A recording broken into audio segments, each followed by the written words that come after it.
This episode is brought to you by Abercrombie. Build your fits of the day with Abercrombie's newest denim drop. Here's where to start. Abercrombie's 90s straight jean goes with any shirt from tees to sweater polos. Super versatile. Their loose and baggy jeans are more trend forward, so you can grab those and go out with your friends. Abercrombie's denim fits come in a range of washes. Build your looks around Abercrombie denim. Shop online or in-store.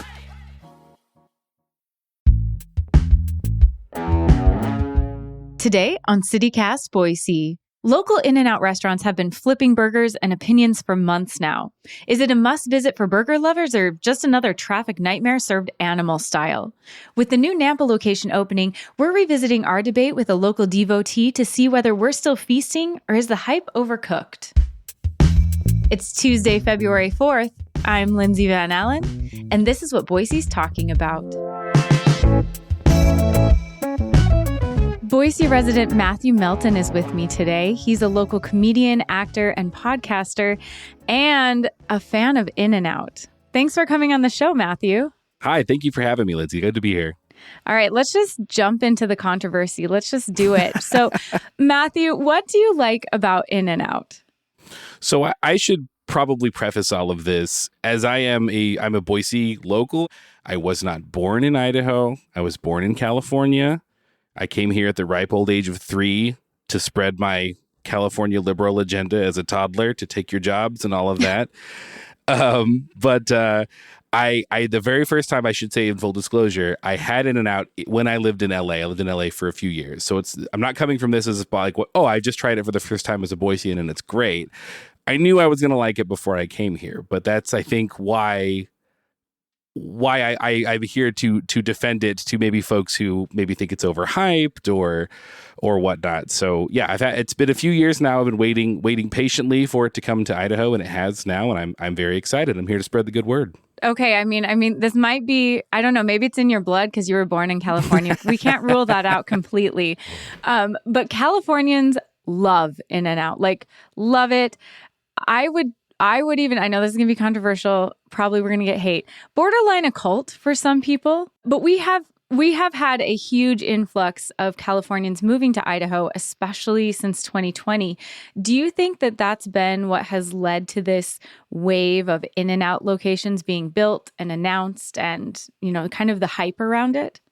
Yeah, I really think it goes both ways. As we know, or maybe some of your listeners don't know, the In-N-Out brand, I think, is really closely identifies and really closely associates with California. It just does.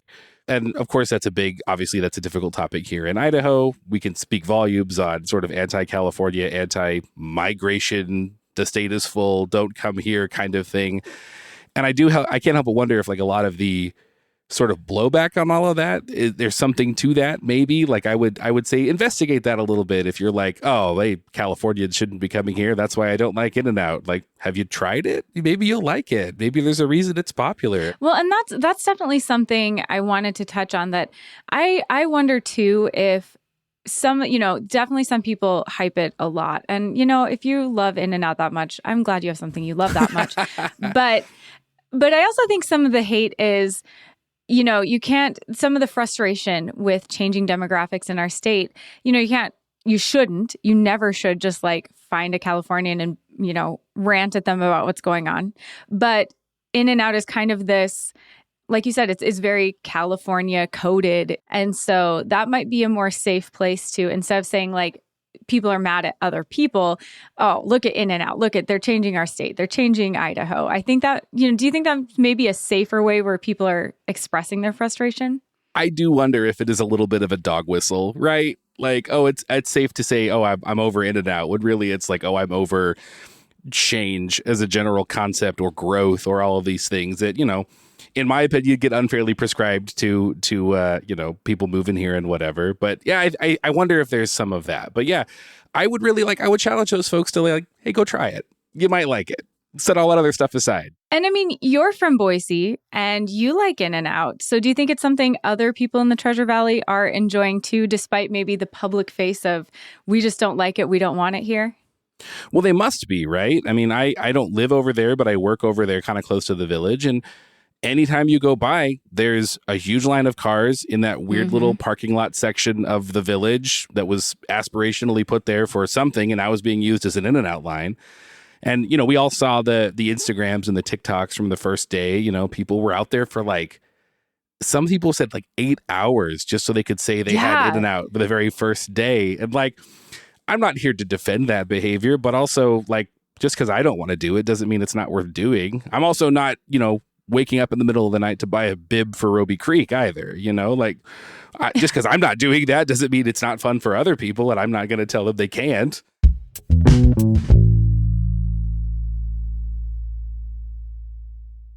Girl, you have got to try this Laneige lip mask. Trust me, my lips needed that love. Love these vanilla vibes from Kayali. That top note is just so smooth.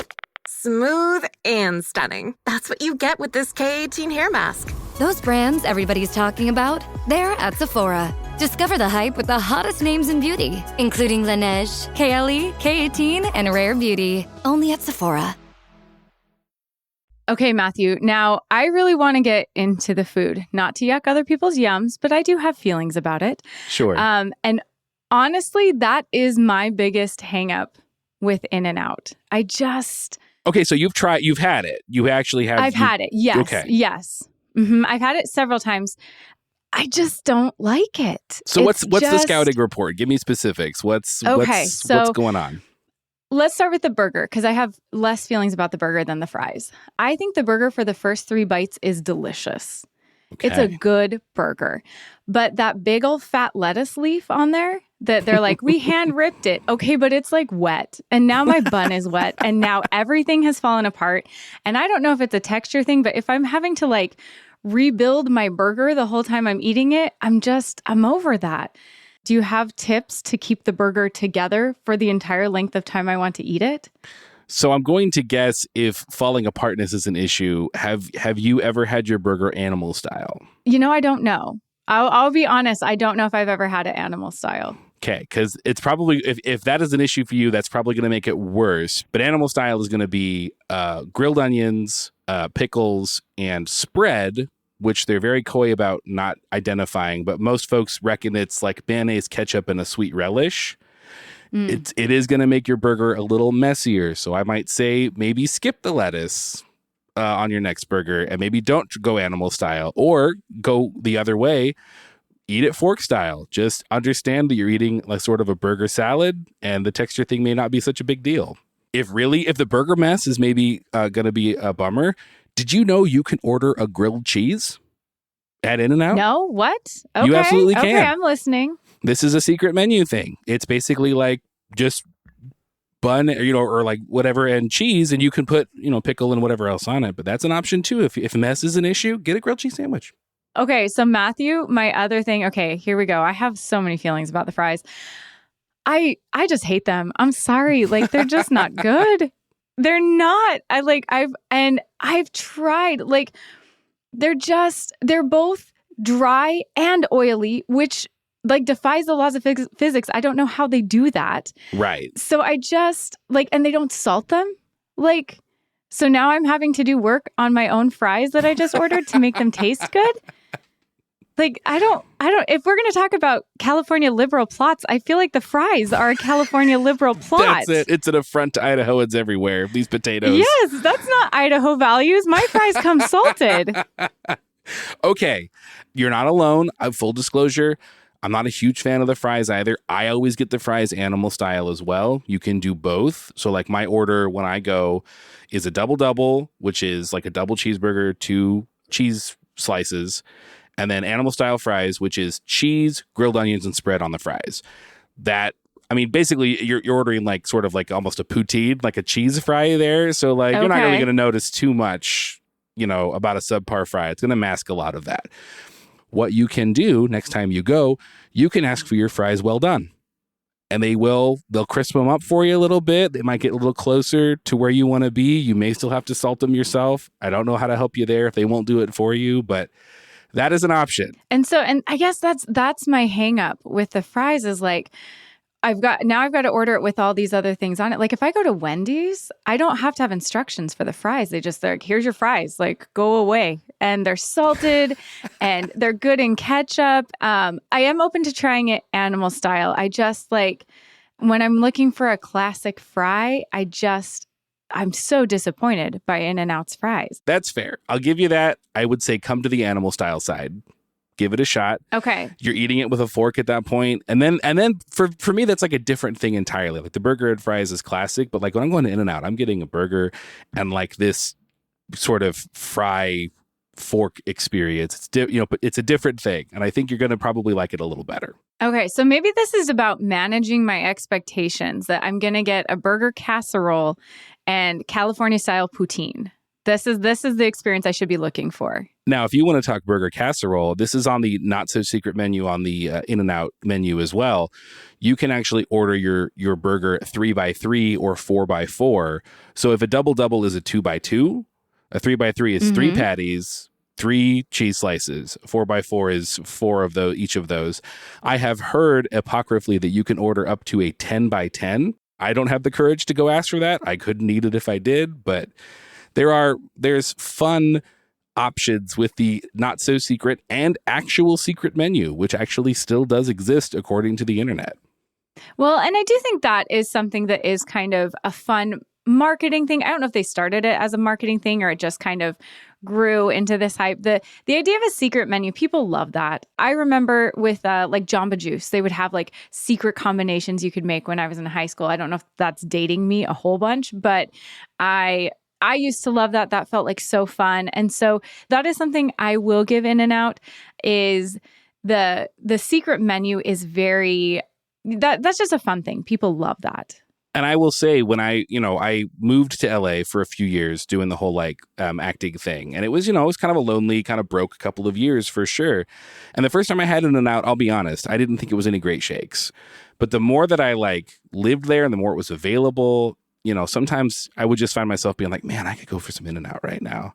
And then there's the secret menu thing. And it's like, now I'm like in with the in crowd. I speak the language. I've gone native a little bit. I can hang. It's one of these where I think that the hype has gone to such a point where people are expecting In-N-Out to be this life-changing experience for them, right? It's this big brand and all that, and you're going to eat it and you will come out the other side a changed person. And I think that's an unreasonable expectation. Yeah, and I think you touched on maybe that's what maybe people here are feeling, or people who didn't grow up in California or didn't grow up with In-N-Out or haven't been exposed to it for a long time is the hype around it from the people who really love it is this is the best burger you're gonna eat. Like these are things people have actually told me trying to get me back at In-N-Out. This is the best burger you're gonna eat. Even at a sit-down restaurant, you're not gonna have a better burger. That this is a life-changing experience. That this is it is the truth in burgers. But I also have to bring up the kind of cult-like aspect to it because I've had conversations where people are very clearly huge In-N-Out fans. And some of these fans are like ready to jump down my throat animal style with their double. I get to have a different opinion about burgers. It's okay. It's okay. Like, I can think it's just okay. That doesn't change your experience. Absolutely. And let me address that. Hey, hi everyone. I'm one of you. I'm an In-N-Out guy. I'm an evangelist. It's all good. It's okay if people don't like it. It really is. Let's be burger maximalists here, right? Let's swing the doors wide. Everybody can like all kinds of burgers. Big Bud is a go-to. Wild Child over there on Layton does an amazing burger. Like it's different strokes. It's okay. I'm saying that In-N-Out, I think, occupies a space in the constellation of burger places in Boise, and I've heard the argument of like, oh, people are going to go to In-N-Out and then they're not going to go to XYZ instead. I'm like, there may be some of that, but like, I don't know, even just hearing you talk about York, I think they occupy a different space. I don't think In-N-Out is a threat to, Bad Boy or Big Bun or any of those places. Like, I just think you're because even for me, I think you're looking for something different when you're going to one of those places versus an In-N-Out. It's just not the same thing. Oh, I absolutely agree. I think there's space, and I've heard because they've built one, the one in Meridian, the one by the mall is almost done. They've got a hiring sign up, and I have heard that same thing where people are like, well, if we have all these In-N-Outs, every other burger place will go out of business. And I think we have the population to support other burger places, and people are going to go to the burgers that they're looking for, which isn't always going to be In-N-Out. I think you absolutely nailed that. Now, you mentioned hiring. Let's talk. If I can't convince you on the product, let's talk about business practice. The average wage of a worker at In-N-Out is $18 an hour. That's like your front line, like, which is I didn't look up comparisons, but like, you see $15 for McDonald's and all that, and that's come up a lot lately, but it's notoriously, famously been bad. So from a business practice standpoint, from a labor standpoint, like, I feel good about supporting a business like that takes care of their workers and pays, no one's getting rich off of $18 an hour, but for like an entry level job in this sort of economy, it's pretty good. You could be doing a lot tougher work for a lot less. Yeah, no, I will never argue with you about that. Like, if a business is taking care of its employees, that is a big deal to me. That is something I care about. Business Insider had an article. This was almost a year ago. This was December 2023. But they had an article specifically about the Meridian In-N-Out. And yeah, they said at that point, starting employees were making $17.50 an hour. And our minimum wage is still $7.25, and the average fast food worker in the area is only making $11.25 an hour. So $17.25, no, that's nothing huge, but that's nothing to sneeze at. Like, I've been a minimum wage worker in Idaho making $7.25 an hour, making $5 an hour. Like, that's a really big amount of money when you are a minimum wage worker. Absolutely. We haven't touched on this. Let's talk about the lines. Yes. Okay. I was going to say, I'm like, because Matthew, I'm not going to lie. That is a thing for me, is this long line. Like, if I'm hungry and I want a fast food burger, I would like to be like less than 5 minutes burger Sure. in my hands and I'm eating it. If I'm waiting 45 minutes for something, I better be at Disneyland, or it better be spectacular. There'd better be a log flume at the end of this line, is all I'm saying. I was going to say, I want a picture of me on a log ride. That's what I'm looking for in this experience. So that's maybe my biggest hang up, is like, this line is so long, and maybe that speaks to the popularity. Maybe that's just, it is so good. People are, or everyone's perfected their orders so much that they're willing to wait 45 minutes. That doesn't work with my life a lot of times. How do you manage that? So let me share with you a couple of recent experiences. Now, I did a little bit of research and by research, I mean, I went to In-N-Out a couple of times in advance of this conversation. And I made a point of going through the drive-thru once, and then I went in with a coworker who actually had never had In-N-Out before. So I mentioned what I was doing, and he's like, "I've never had it. Can I come?" And I was like, "Yes, I would love to hear your opinion, actually." Again, they have to use this whole section of aspirationally paved parking lot and all these cones that you're winding through. The optics aren't great. It doesn't look great. I will say, and I made a point of going at lunchtime. These were both Friday afternoons, probably around 12:30. And I took my phone out and I hit the timer. And I will say, in the drive-thru, from when I stopped to when I had paid at the window and take my order out, it was like 25 minutes. So not lightning fast, but I think certainly better than I was expecting, and probably better than a lot of people were expecting too. So that's a tight wind on an hour lunch break. I'll say that. I ended up that day taking my food to my workplace, and I ate it at my desk and called it good. When we went inside, first of all, there was hardly any line to go inside. They had like 3 or 4 registers going. And it took from getting in line, paying for the order, finding a place to sit, and getting our food, for me, was like 15 minutes. That's not your 5 minutes, certainly not. But I will say, I think one of the strengths of In-N-Out is that, like, you can fit their whole menu on an 8x12 piece of paper, right? They only do a few things. And when you're going there, you're probably going to order a burger. I will say, if you're going to go in to dine in, you got to keep your head on a swivel to get a place to sit. There's not a ton of seating. It's better. It was a nice day, so there was the patio, but like, that's just going to be the way of it. If you're looking for a fun place to sit down, or you've got a bunch of kids, maybe 12:30 on a Friday is not the time to get In-N-Out. Yeah, no. And that, I would say, that is definitely shorter than I thought. For sure. I'd say go with a friend. View this as an experience to like catch up. maybe just have a visit. If you're in line at the drive-thru, fire up a podcast. Why don't you? That's what I did. Take this time to reflect, I was going to say, CityCast Boise, perfect for the length of time you're going to be in the In-N-Out line. That should be our new, that's how we sell it now, I think. It's exactly one In-N-Out drive-thru length of time for your enjoyment. I think that's the move. Thank you so much, Matthew. Thank you for breaking this down and having this debate with me. This might be our most controversial episode, so we'll see what the people think about it. But those are some good tips of trying In-N-Out again. I'm definitely going to go and try it with a reset, see how I feel. Very good. And I'll go back into hiding now for, witness protection for defending In-N-Out. Thank you. But thank you for the opportunity anyway. That's all for today here on CityCast Boise. If you enjoyed the show, you should subscribe to our Hey Boise newsletter to stay up to date on all the restaurants opening in the Treasure Valley. We'll be back tomorrow morning with a look at how national policies are affecting immigrants in Idaho. You won't want to miss it.